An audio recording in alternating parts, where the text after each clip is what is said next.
सांग ना, सांग. माझी काय अडचण आहे ती सांग. हो, मला माहिती आहे.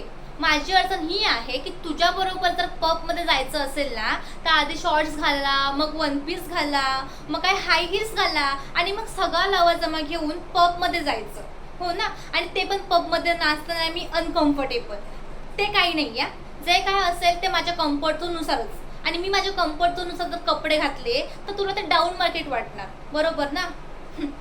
ए, जर मला एवढी जर हौस असेल ना नाचायची, तर मी गणपतीत नाचेन, नाहीतर मी माझ्या मैत्रिणीच्या लग्नामध्ये नाचेन, पण ते माझ्या कम्फर्ट नुसारच. आणि काय बोलतोस 12-12 1-1 वाजेपर्यंत फिरायला चल?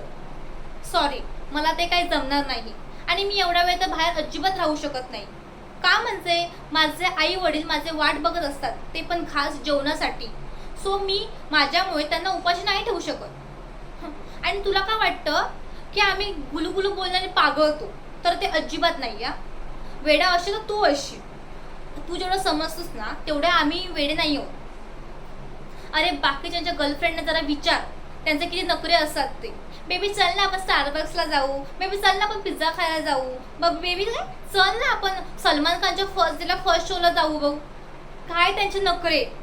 आणि माझं काय असं रे, माझं फक्त एकच असतं की स्वतःहून फक्त एकदा कॉल कर, पण ते पण तुला काही जमत तर नाही.